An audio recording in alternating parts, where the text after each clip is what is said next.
Hi, Don. It's Darren for your interview. Still a good time? Yeah, man, we're good. Great. Am I getting you from New Mexico at the moment? Yeah, you're my last interview. I'm just sitting out the patio waiting for it to start pouring down rain. Any excitement about baseball starting, or is that off your radar? I thought it wasn't going to start. Oh, no. Major League Baseball started yesterday. It's very interesting to see who in heavy metal and hard rock loves baseball and who just hates sports. You never know. Well, I'm really not into basketball. The only time I watch football is the Super Bowl. And but I was raised, in L.A., so I was a Dodgers fan and Angels. That's where I'm raised. Have they ever had you sing the national anthem at a baseball game or something? Yes, I have. One of the most stressful things I ever did. I'm serious. My band was more stressed than I was. I was reading the lyrics in the car in the limo on the way there, and they're like, "Man, you're gonna blow this," and I'm like, "I hope not." And I was reading the lyrics right before I went out in the field, and there's like tens of thousands of people. I'm like, "Oh man, this is pressure." Well, you're still here today, decades later, and of course, we were set up to talk about the lost songs. How long was it from finding those masters in your storage locker to actually having it out? God, I thought I'd put these tapes on the reel and just transfer them to a hard drive and do some fixes and maybe put a real drum track. A couple of songs had a drum machine because there were demos, and I thought I'd knock it out, but it took about 4 months just to finish it because I'm picky.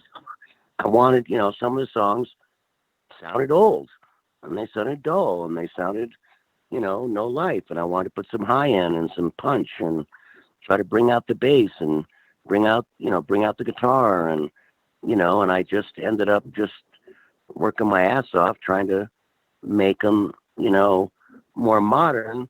And then my guitar player, John Levin, said, "I think you went too far. They sound too good for being 70s." And I go, "Really?" He goes, "Yeah, you mixed them too good. They sound like a couple songs sound like now." And I said, "Okay." So I actually went in and kind of unmixed them a little bit. Well, I don't know if everybody realizes that you do have producer credits outside of Dokken, that you did albums by XYZ and Great White and all that. Have you written for other artists or you just produced and sang backing vocals? Uh, I wrote part of the song "Down on Your Knees" by Great White. XYZ, I did most of the backing vocals because they were from France and they weren't used to doing backing vocals. So I just said, let's, we're on a budget. So I knocked out most of the backing vocals on XYZ. And I did a band called Shy. And that song went top 10 in England. I've done a lot of records in my time, but Herman the German, the drummer from the Scorpions, I sang half that record. But as far as writing, I try to leave that to the artist. It's their music. Right. So when you were going through your archives and you found all these unreleased tracks, how many did you find? Did you find dozens and you had to pare this down to 12 or so songs, or was it really just everything? I found about six songs and seven, and a couple of them wouldn't play. The tape was too far gone. They're just the tape, Analog, people don't understand. Analog tape, you let that thing sit for 35 years, the tape just kind of unravels and decomposes. So I took the songs that were salvageable, and that's what ended up on this record. Do you have years and years of unreleased songs that we might eventually hear one day? Nope, nothing, zero. I thought we had used every song in Dokken, from the 80s. Because, when you make a record, you don't just write 10 songs. You write 15, and you pick the 10 or 11 best. Tooth and Nail, Unlock and Key, Back the Attack, all those albums had extra songs. But eventually those songs came out. But these songs, all these songs from 1970 to 1981, these are all songs that I wrote before the days of what we call the George Lynch, Jeff Pilson, Mick Brown days. This is all pre the original lineup. This is when I was a solo artist by myself. So even one of the singles Hard Rock Woman, my very first single I ever made, I didn't have a band.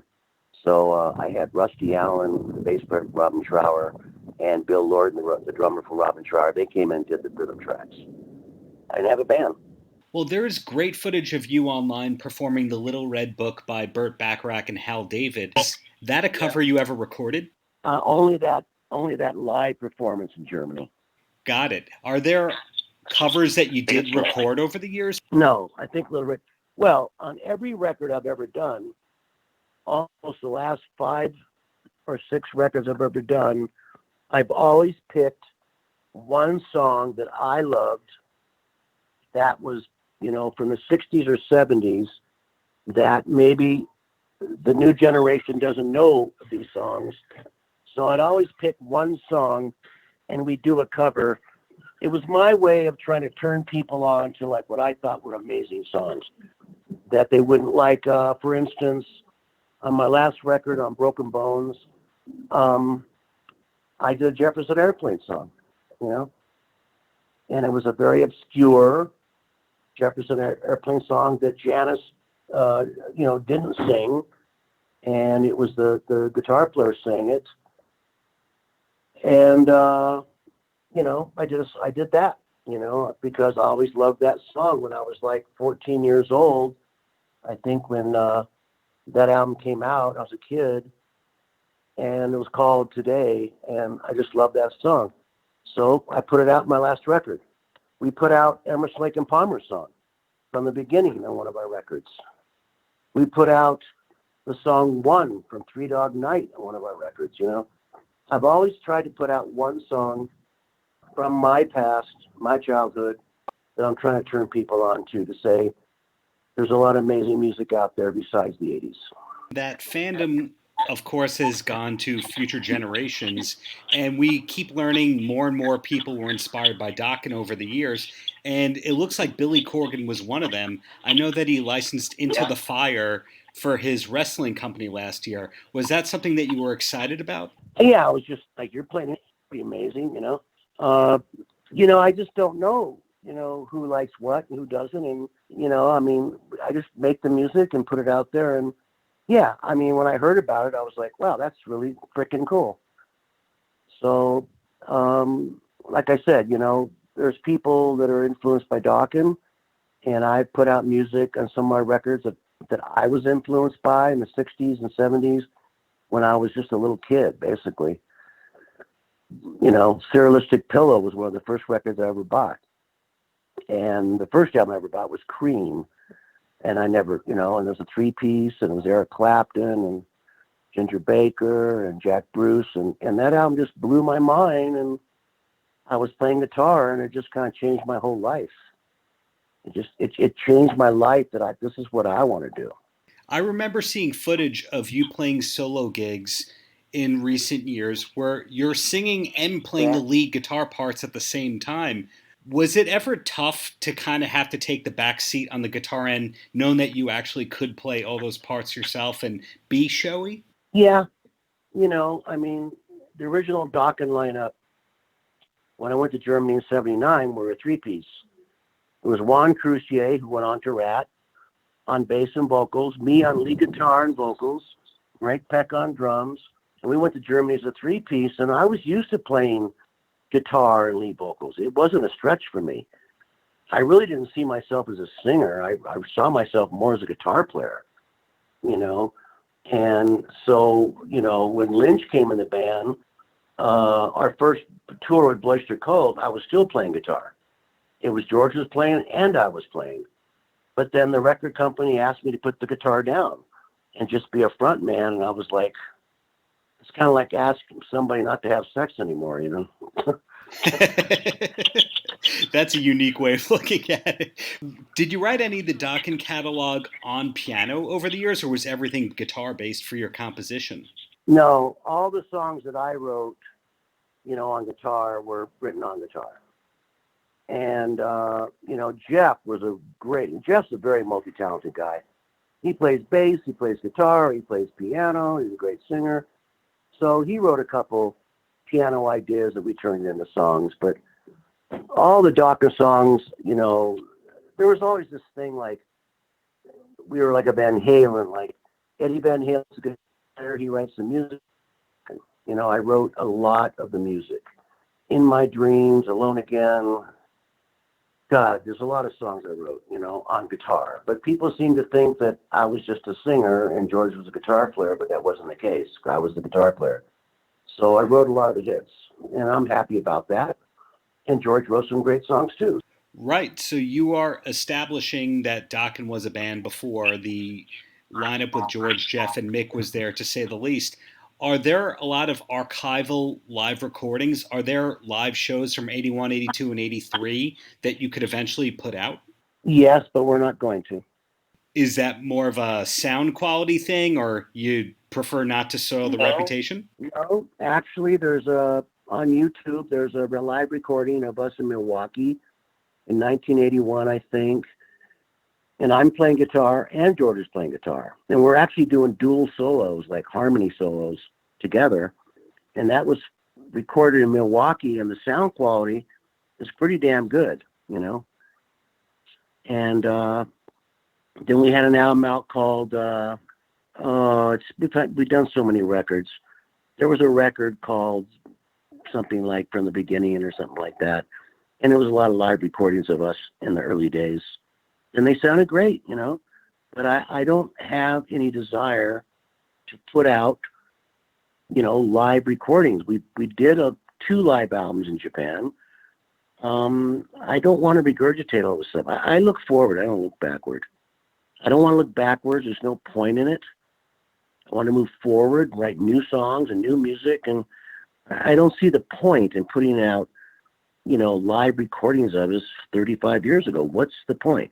So, looking ahead with everything, being a band that's played arenas and amphitheaters and all that for close to 40 years now, is there anything that you haven't accomplished that you're still hoping to as a musician?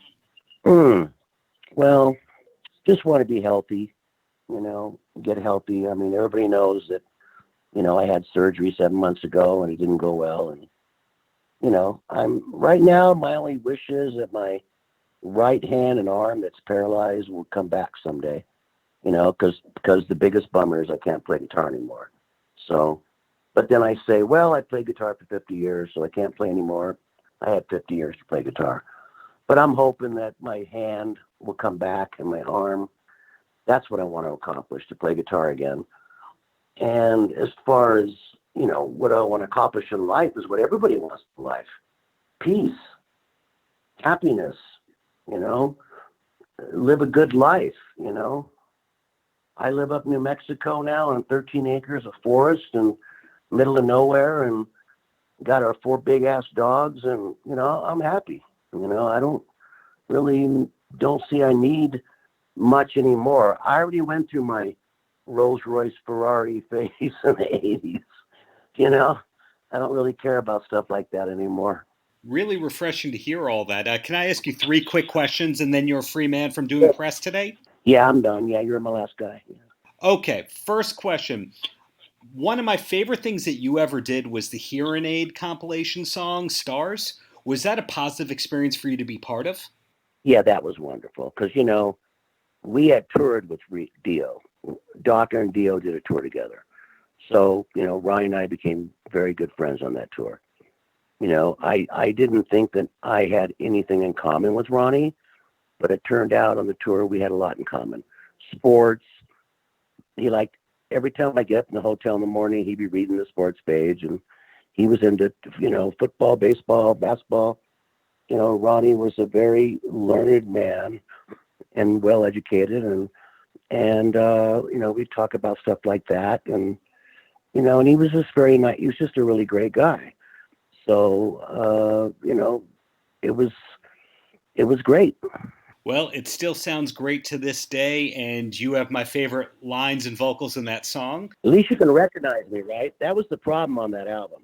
No offense to all those singers, but I couldn't tell who's singing, So, I said, Ronnie, can I just be me and just sing like me and not try to sound like you? And because it's his song, And but everybody always says, yeah, you can hear my vocal lines. You can tell it's me. So that was a big plus because I didn't want to sound like the other singers. I just wanted to sound like myself. And you did. My next question: does anybody out there call you Donnie, or are you Don to everybody? That's funny. Well, my agent calls me Donnie. My kids call me Dad, and yeah, most people call me Don. Some people call me Donnie. I don't know why. Most of the people that call me Donnie probably don't know me that well. A lot of my musician friends all call me Double D. They don't call me Donnie or Donnie. They say, "Hey, Double D, what's up?" They all call me Double D. Well, then, Double D, my last question for you is: any last words for the kids? Listen to music. I mean, it's from whatever's going on in your life. And I was raised in foster homes, and my escape was music from the things that weren't going so well when I was a kid. And music saved my life. And it can save anybody's life, I think music to me is a very healing thing.